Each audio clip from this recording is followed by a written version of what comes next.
I spoke years ago at a conference, an economic conference, about the world economic system. And this guy came up to me afterwards, and he was someone who got his money, you know, playing the Las Vegas casino, known as the Wall Street and the commodity markets and all that stuff. And he wasn't very convinced. Anyway, I met him 3 months, 4 months later, and he said, my goodness me, he said, I can see what you're saying. He said, what I've noticed is every time Alan Greenspan, then head of the Federal Reserve, was about to make a statement, 2 or 3 days before, the major players in the stock markets, commodity markets, etc., got into something and out of other things.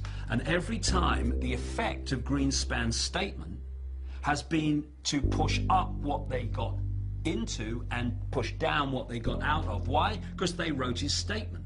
The whole economic system is about whether people have confidence in it, and the confidence comes from the people who run it. And so what we're going to see, and we've started to see this with Greenspan, is we're going to see more and more negative statements about the economy, and we're going to see a breaking of confidence in it, and therefore we're going to see its demise, its collapse. Now this won't collapse catastrophically for the elite, because people say to me, well, why would these elite people, why would they crash the stock market when they had lots of money in it? Well, if you know a stock market is going to crash, or a commodity is going to crash because you're the one who's going to crash it, then what do? You get out of it just before the crash, you let it crash, and then you buy up vastly greater amounts of that at a few cents on the dollar, and then you increase the confidence and up it goes again, and now you own vast amounts more than you did before.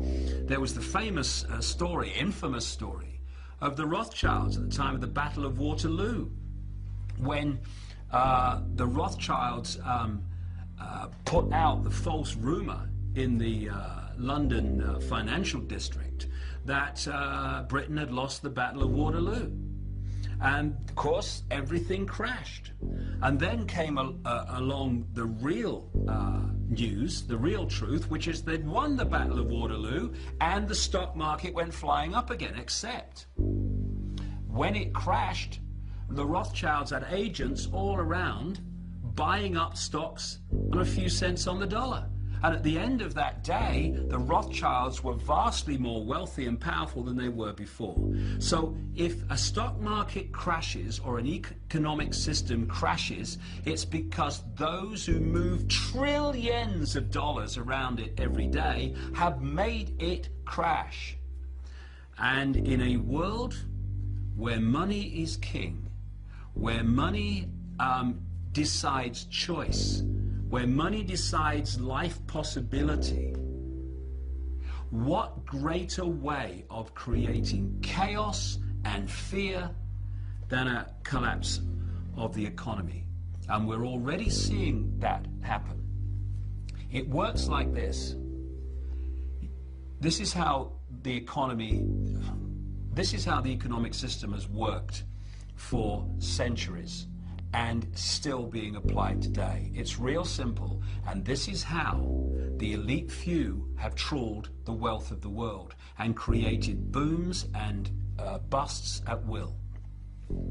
Stage one, they push interest rates down, start recognizing the cycle that's just coming to an end, and they put lots of money into circulation, what we call money, because it's not governments that put money into circulation. It's private banks controlled by